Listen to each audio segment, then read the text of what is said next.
All right, good evening.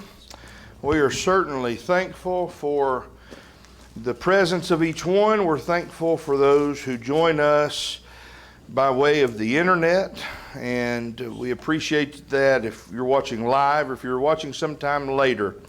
If you have questions, we would love to answer and to deal with those questions at any time. Reach out to us and give us that opportunity. Happy New Year. And we are thankful to have turned over and begin another journey around the sun, to turn over a new leaf in 2025. And so thankful for that. I hope you guys have enjoyed the new year. It's usually for me it's been a slow day. Things are closed and you just kind of enjoy that. I didn't get to do any traditions with black-eyed peas and collard greens or turnip greens and hog jaw, but I usually do that.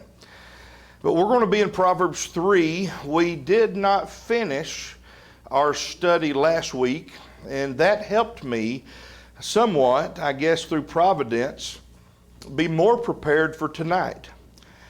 Because if I didn't have some leftover material, we would have been singing and praying this evening. So I'm thankful that things have worked out as they have. We're going to be towards the end of the chapter, verses 27 through 35 is what we're going to discuss. And if I run out of soap before time, we will sing a song or two and say a prayer. Either way, we'll get through this together. I'm so thankful for the church here and for everyone, for the prayers on Molly's behalf. I'm thankful for all the text messages, every effort that was made to check on us and to provide for us. We are so thankful and so blessed. In verse 27, withhold not good from them to whom it is due, when it is in the power of thine hand to do it. In this list of Proverbs that we go through, what we learn is that there's a wise way to do things. That's what Solomon's trying to convey to his son and to us through inspiration. And so, at first, it may seem that the Proverbs in this list are just independent statements, but this list, they build on each other. And one of them flows into the next one, and there's greater meaning. And so it becomes a subtle form of poetry. And we've talked about how Eastern poetry is different than Western poetry. This poetic style is that each line builds upon the last one. And in verse number 27, he says, when you have the power to do good to someone, you do it. You don't withhold the good and say, well, I may get around that sometime tomorrow, or I may find time later in the week. When you have it to do, then you do the good. The simple example that we find in the Bible, and it would be very applicable to this verse, is the boss and the laborer relationship. In the Old Testament, specifically Leviticus 19 and 13, it's also, I don't remember what chapter, but in Deuteronomy, it also builds on this same idea, says the same thing, that when you get to the end of the workday, you pay the people that you've hired that day.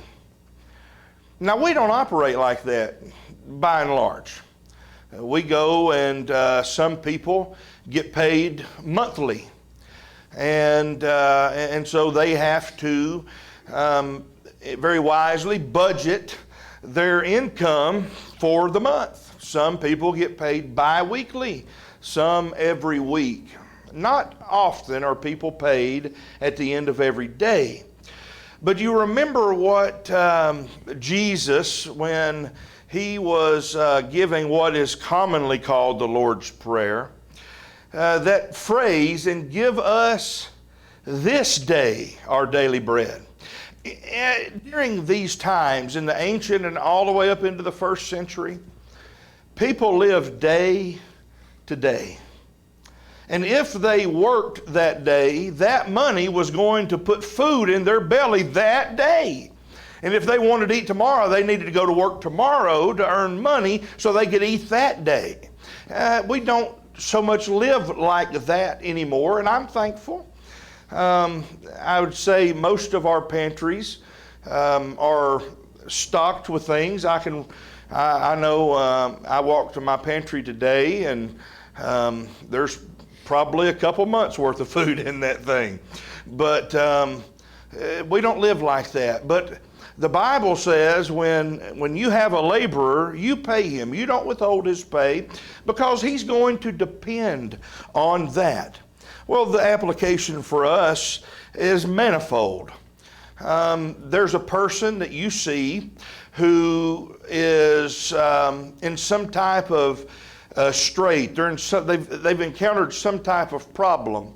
And you know the problem, and you know the person, and you have the power to impact that problem, to aid that person. Well, the Bible's telling us then you do that good deed. You do it when you have the power to do it. James covers this in James chapter 2. If a brother or sister is naked and destitute of daily food, and one of you says to them, "Depart in peace, be ye warmed and filled," and you do not give them those things which are needful for the body, what does it profit? What good does it do for you to tell somebody who is in the midst of a problem, enjoy your day, have a good day? And you smile and you nod and you go on your way, and you have not done anything to help them. There's no profit in that. Actually, the Bible would call that sin. In James 4:17, to him therefore that knoweth to do good, and to him and does it not, to him it is sin. When we have the ability to do something, God expects us to do it. I highlighted within that section, God isn't expecting the impossible. God does not expect from you the very thing that you cannot do. And I put down there at the bottom, ability plus opportunity. I heard it put like this: opportunity plus ability equals responsibility. When we have the ability to do something, let's say help, and the opportunity to help arises, God holds us responsible then for the doing of that thing. And so it's very important that we do good when we have the opportunity. Paul would say it like this in Galatians chapter 6 in verse number 10. As we therefore have opportunity, let us do good unto all men, especially unto those who are of the household of faith. I think that's is that verse 9?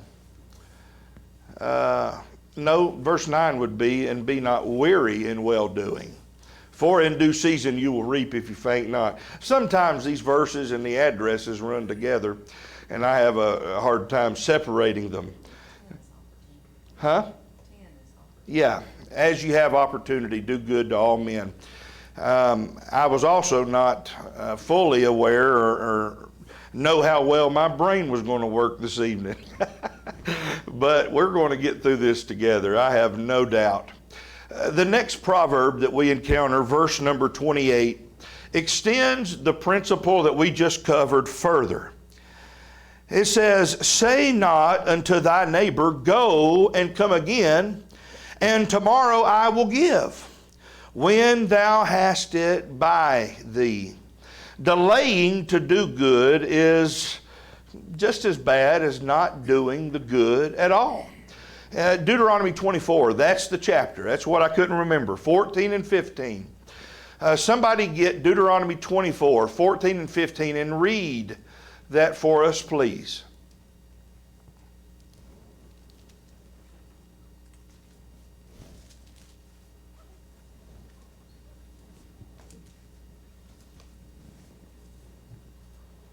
Not everybody at once. You shall not oppress a hired worker who is poor and needy, whether he is one of your brothers or one of the sojourners who are in your land within your towns. Yeah.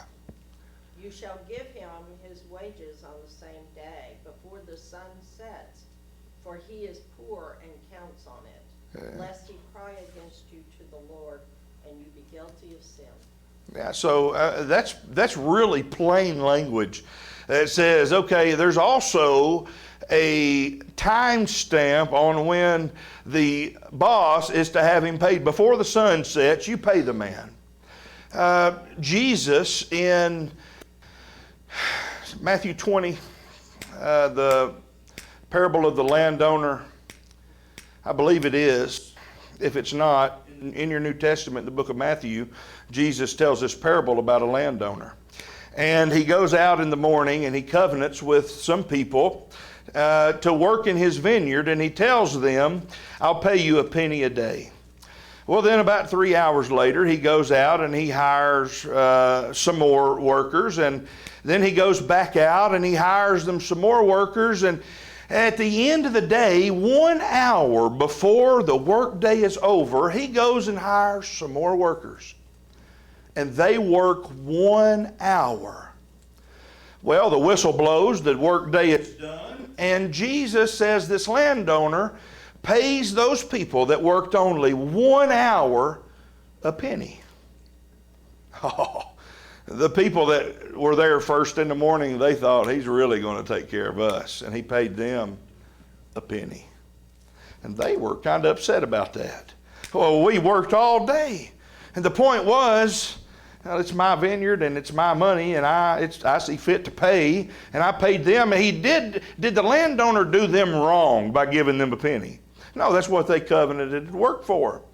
And the point of that parable is the last shall be first, and it came true. The Gentiles, to large measure, were the first to enter into the kingdom because so many of the Jews rejected the gospel. But Jesus said at the end of the day, the landowner paid his workers. And so even the Lord knew this and used this for an example. An opportunity passed to do good may be an opportunity lost. That's important for us to grasp, for us to realize, because as James says in James 4:14, we don't know about tomorrow, do we? Most people have gone to bed, or they have got up and they have expected tomorrow to come. And so often, tomorrow never does. We do not know about tomorrow. Whereas you do not know what will happen tomorrow, for what is your life? It is even as a vapor. It appears for a little time and then it vanishes away. I've heard it said this about procrastination. And I'm preaching to myself right now because I'm the world's worst of it. But it was said this, that procrastination was a form of just absolutely kind of like standing in God's face and say, you know what, I'll do it later. Not as if God owes us more time to do anything. It's like defiance. I'm having one of those moments where my brain's not working. It's like defiance, and it's a bit of pride, thinking that you have something that you do not have. So when an opportunity comes to do good, if we do not do that, it may be a lost opportunity. And I think that that's very impactful. So we've talked about doing good. Well, the Bible's not just going to talk about doing good. It's going to also consider the opposite end of that spectrum. And it's going to talk about doing evil. In Proverbs chapter 3 and verse 29, the Bible says, "Devise not evil against thy neighbor, seeing he dwelleth securely by thee." Devise not evil.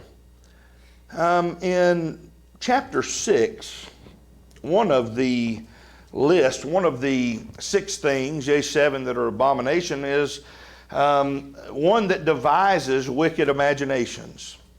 One that devises evil. And here Solomon is saying to his son and to us, do not devise evil against your neighbor. What is one true blessing that we get to enjoy in life if we have good neighbors? Aren't good neighbors a blessing? If you have neighbors, and if you've ever had neighbors and had a bad one, you know that a bad neighbor can really be a thorn in your side. A bad neighbor can cause you headache. A bad neighbor can cause you harm. And so it is good to have good neighbors, and God wants us to be good neighbors. God wants us to look out for folks. And we should have interest in those that are around us, because if we are good neighbors and neighborly, we are then being something that Christ wants us to be. Our neighbors will know something about us by how we treat them, and they should know that we are New Testament Christians by the way that we treat them. Doing evil should clearly be wrong in and of itself. I mean, you would think that people would know that it's wrong to do evil. In the day and age that we're living in, with less and less being taught in the home, God being removed from the schooling, from the home, less and less people seem to have a conscience when it comes to doing wrong. This country used to be a country in which if someone borrowed a tool and something happened to it, if they borrowed a car and something happened, they would take care of what happened. They would replace that tool. But today, you'll be lucky to ever see it again. You loan somebody a shovel, and you're probably just going to have to go back to the hardware store and buy you one, because you're likely never going to see that shovel again. That's just the day and age in which we live. And people do not respect other people's things. They have no respect. People, you can park at the grocery store, you walk in, buy your groceries, come out, and you got a big dent in the side of your car because somebody just mindlessly and carelessly flung their door open, and when it smashed your car, they said, well, oh well, and they shut their door and they go on about their day. People just do not care anymore. And I'm particular about my vehicles, and I hate when somebody dings my vehicle. And I usually say, I just can't have nothing nice. Because that's the truth. People just do not care. It should be wrong. Somebody get Micah chapter 2, the first 2 verses. Woe to them that devise iniquity and work evil upon their beds. When the morning is light, they practice it, because it is the power of their hand. And they covet fields and take them by violence, and houses and take them away. So they oppress a man and his house, even a man and his heritage. Does anyone off the top of their head, this just came to mind when you're reading Micah, and he talks about doing evil, devising and taking stuff by violence. Things that don't belong to you. Does anybody off the top of their head have an Old Testament story of someone who did exactly what Micah was just talking about? I believe in 1 Kings 21, we have a story of a man named Naboth. And old Naboth had a vineyard, and Ahab wanted that vineyard. That vineyard pressed hard up against his palace, his castle, and he wanted it. He said, you know what, Naboth, I will give you money for that vineyard. Or I'll give you land that is better than what you have, because I want that. But there was a law that the families, once they received their allotment of land, they were not to get rid of it. It was not to leave the family. And that was why there was the year of Jubilee, that if someone did borrow money against their land, if someone did, after a certain amount of years, maybe 50 years, that land went back to the original family. They were not to sell off their land like that.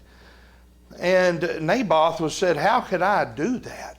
How could I sell you my family's inheritance? It belongs to me now, but he's going to die, and then it'll go to his kids, and so on and so forth. And Ahab was married to someone in particular. You remember what her name was? Jezebel. That's exactly right. And you notice there's not too many women that have ever been named after her. Her name is a synonym, really, for ungodliness, and she saw that Ahab's demeanor was sad, and she learned that Naboth was not going to sell him that vineyard. And she said, well, I know what we can do. We'll just kill him.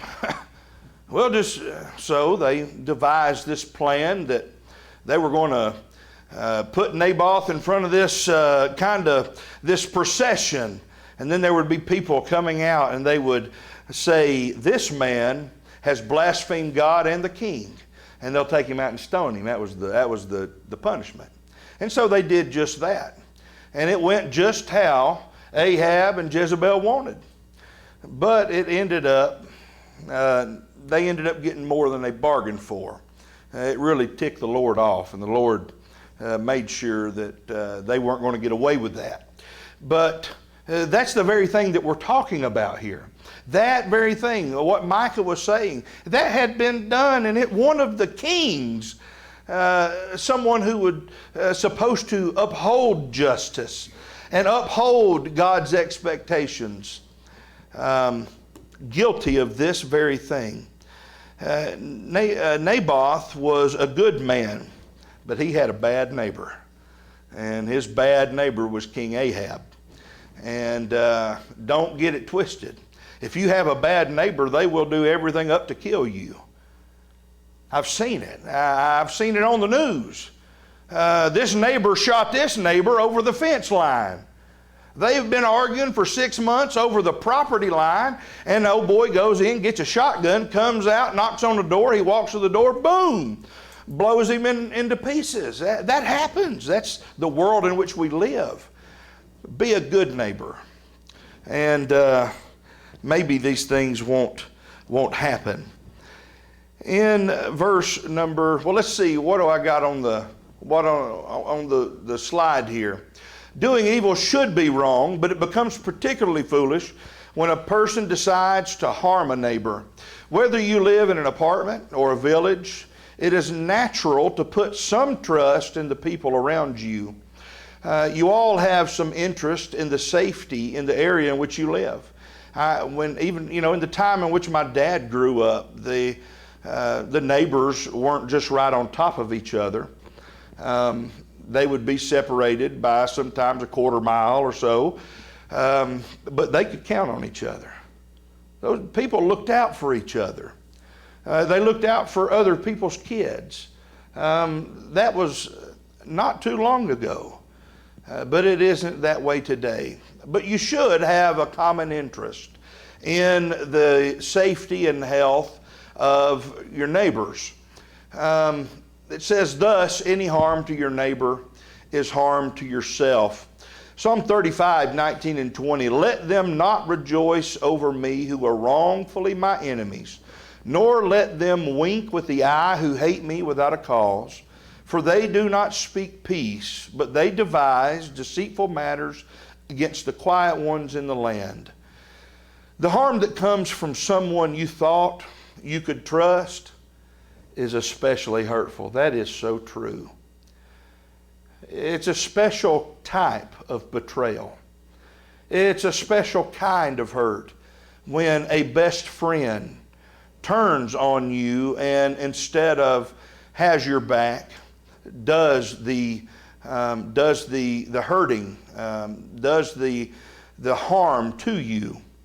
That's especially hurtful when someone that you love and you've promised forever to, a spouse, is the one that turns and does harm to those marriage vows, there is no other type of hurt that is especially hurtful than when you're hurt by the ones closest to you. Do you have a comment? I thought Eric was looking at me a minute ago like he had something to say. Go ahead. Our son Ryan recently went to see that movie Homestead, is that what it's called? And he said it was a really good movie, but it brought up a quandary for him.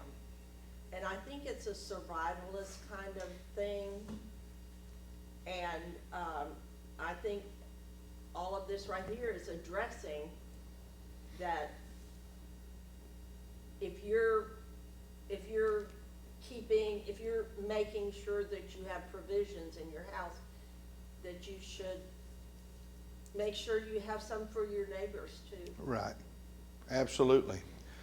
Looking out for other people, that's New Testament Christianity.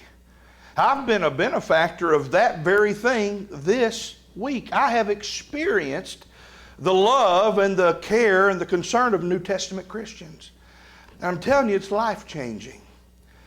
Some of the worst situations you may find yourself in are lightened by the concern of people who love you, who share a common salvation and a like precious faith. And maybe we can also turn our neighbors into those things. And again, in this next verse, we extend the concept that we are building upon. In verse 30, strive not with a man without cause, if he have done thee no harm. It's more than just outright plotting evil. Making yourself an enemy of someone who has done you no wrong is really foolish. But some people are like that. Some people live to make whoever they come in contact with their enemy. Have you ever been around someone where you walked in the room and they just cut in on you immediately, and it's just out of nowhere? It's unexpected. You didn't think there was anything wrong, but you find out in a hurry that you are public enemy number one. That's not a good way to live. This often comes about when a person makes accusations before they have the facts. That ever happened to you? You ever been accused of something that you hadn't done, and the person that was making the accusations did not have the facts? They needed a Paul Harvey moment. They needed the rest of the story. They were jumping to conclusions. That is not rational behavior. The law of rationale is that you draw only the conclusions that are warranted by the evidence. Because if you have the evidence and you draw conclusions from the evidence, you have truth. You are making decisions based on truth. People that have no time to gather the facts of the situation, they just somehow know within themselves that they've got it right. There's going to be a lot of drama in their lives, and it's undue drama. And it is what the Bible calls foolish.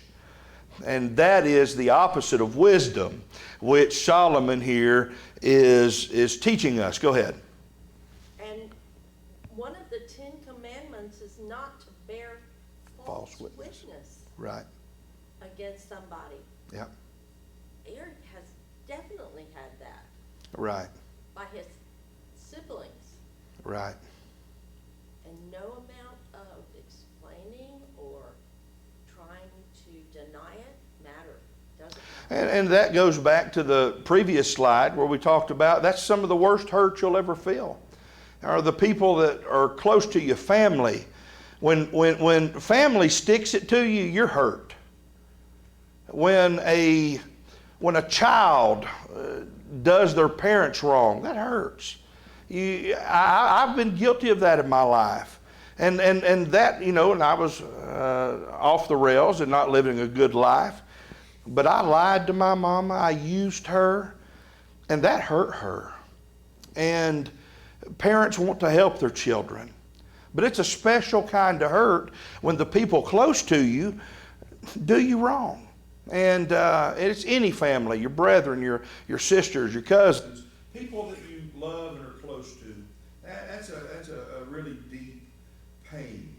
And it hurts when false accusations are made about you, when your integrity is impugned upon, when your good name that you have worked to uphold for so long in the community is slandered and attacked and beat upon by someone that you had esteemed highly. That's painful. Whether or not, let's see, it comes from a person making accusations, whether we are talking about being over quick to sue a person in court or just being quick to expect the worst out of everyone. That's another one. When we just always expect the worst, everyone that we come in contact with receives the worst and the most strict judgment that we can come up with in our mind. That's not a good way to go about. Somebody get Romans 12, 18 through 21. Romans 12, 18 through 21. If it be possible, as much as lieth in you, live peaceably with all men. Dearly beloved, avenge not yourselves, but rather give place unto wrath. For it is written, vengeance is mine, I will repay, saith the Lord. Therefore, if thine enemy hunger, feed him. If he thirst, give him drink. For in so doing, thou shalt heap coals of fire on his head.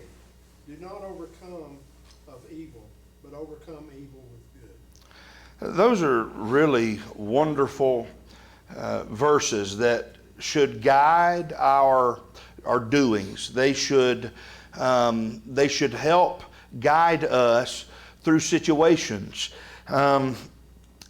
How much should I invest in making sure that my doings and the people around me are peaceful? Well, as much as lies within me, at every single investment that I can make in living peaceably, I should do that. What should we avenge ourselves? No, it is the Lord's. What should I do if my enemy is around and needs help? Well, then I should do good to them. Paul is saying things that are very much in harmony with what Jesus was saying in the Sermon on the Mount. If you're, bless them that persecute you and do evil, despitefully use and abuse you. This is consistent with that message. Do not be overcome with evil. One of the difficult things that we find in life to deal with is giving in because so many bad things happen. And being overcome with evil. Letting someone do you so bad to the point that it turns you into sinful behavior. You do not be overcome with evil, but overcome evil with good. When someone curses you, bless your heart. God bless you. Have a great day. What does the Bible say that does?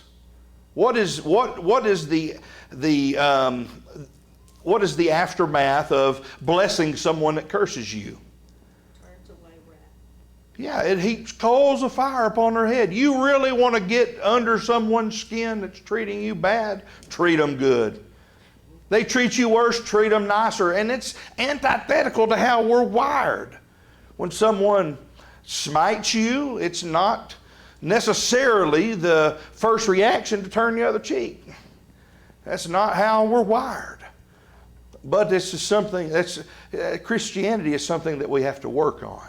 It's something that we'll fail at, and that we got to try harder the next time to be more like Christ. Being Christ-like is not for the faint of heart. And being Christ-like is not a cakewalk. It's a challenge. Christianity is a challenge. But it is possible as long as we keep trying and keep doing our best.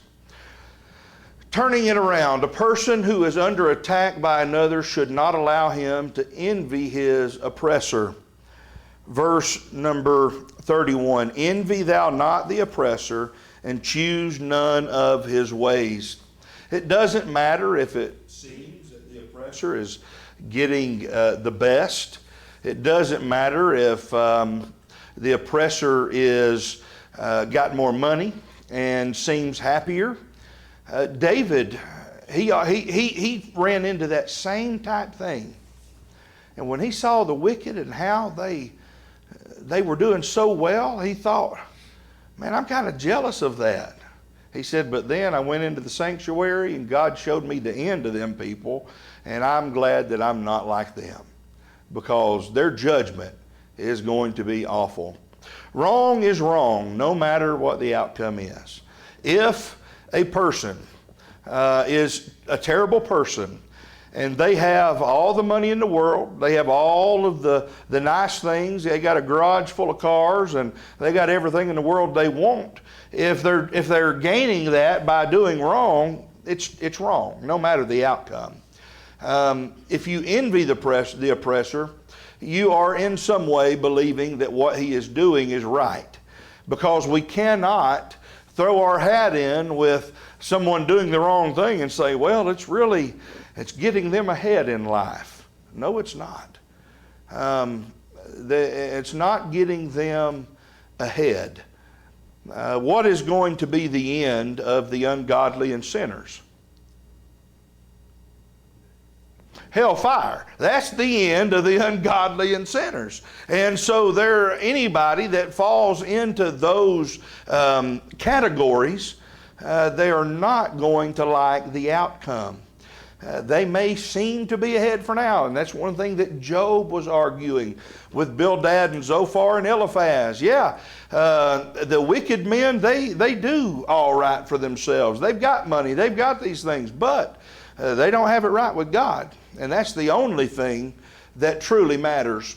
When a person thinks an evil, like oppression, is good in some circumstances, he has himself become perverse. Read verse 32.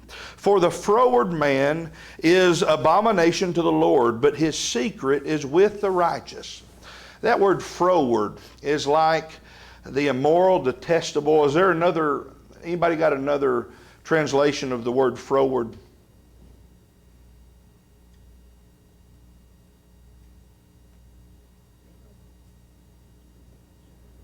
Verse 32.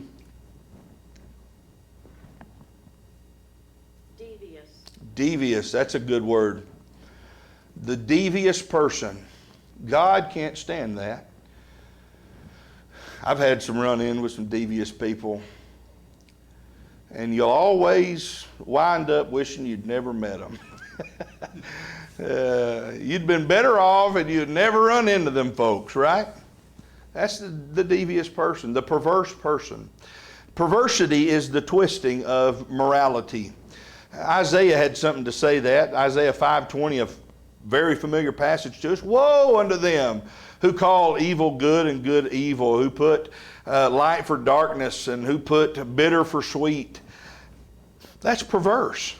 And there's a woe pronounced on that. We cannot take delight in wrongdoing. Read Romans chapter 1, and I believe it's verse 32 or something like that, where those who not only do evil but have pleasure in them that do them, they're worthy of death. They are just as guilty. So we can't be having compassion and sympathy for the ungodly and their ways.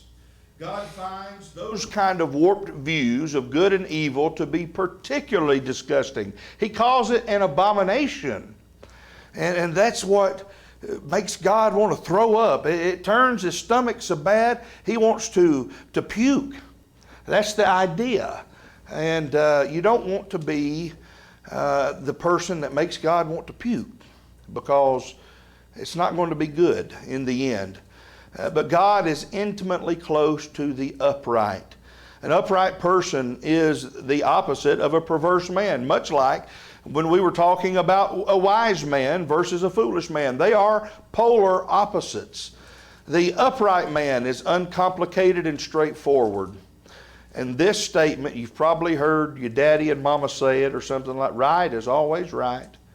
Wrong is always wrong. What do two rights never make? Two wrongs never make. Two wrongs don't make a right. Right is right and wrong is wrong. It is that black and white. Yet today in our society, people are trying to skew the lines so that everyone's thoughts and everyone's desires, their own thoughts and desires, are right because it's right to them. We shouldn't assume that God just doesn't like the wicked. The very next proverb, Proverbs 3:33, the curse of the Lord is in the house of the wicked, but he blesses the habitation of the just. God doesn't hate wickedness or wicked people just for the sake of disliking them. If that wicked person would turn from his wickedness, what would God do? God would love them. God would appreciate them. God would bless them. That's how God is. But the Bible tells us that God is actively working against the wicked. He's actively the face of the Lord is set against them that do evil. That's language that we ought to pay attention to, while he is also actively helping those who are just. So this isn't limited to just actively wicked. God considers the attitude of people and repays them in kind. Verse 34, surely he scorneth the scorners, but gives grace unto the lowly. Those who do not believe and they mock in God and those things, the scoffers that are doing that because of their personal pride, they refuse to believe in God. Well, God turns around and treats them in kind. Psalm 14:1, the fool has said in his heart there is no God. You don't believe in God? Well, he doesn't believe that you got two working brain cells. He calls you a fool. That's what the Bible tells us about it. The people that have a humble attitude are extended grace by God. James 4:6. What does God do to the proud? He resists the proud, but he gives grace to the humble. We're told if we'll just humble ourselves under the mighty hand of God, he will exalt us. His grace will be manifest in our life. And so the conclusion is that the wise who heed God will inherit glory, but the legacy of those who refuse to learn will be shamed. The last verse, the wise shall inherit glory, but shame shall be the promotion of fools. The fool, the person who pays no attention to what God says, to his precepts, to his promises, to his ways, their inheritance, their promotion is the promotion of fools. And we do not want to be in that category. Isaiah 65:13-15. Therefore, thus saith the Lord God, behold, watch it now, my servant shall eat, but you shall be hungry. Behold, my servant shall drink, but you shall be thirsty. Behold, my servant shall rejoice, but you will be ashamed. Behold, my servants shall sing for joy of heart, but you shall cry for sorrow of heart, and wail for grief of spirit. You shall leave your name as a curse to my chosen, for the Lord God will slay you and call his servants by another name. That's something that, a text that kind of reinforces those things that we've talked about tonight. And Daniel chapter 12, verses 2 and 3. And many of those who sleep in the dust of the earth shall awake, some to everlasting life, some to shame and everlasting contempt. Those who are wise, what have we been talking about? Wisdom. Those who are wise will shine like the brightness of the firmament, and those who turn many to righteousness like the stars forever and ever. Thank you so much for your attention and participation.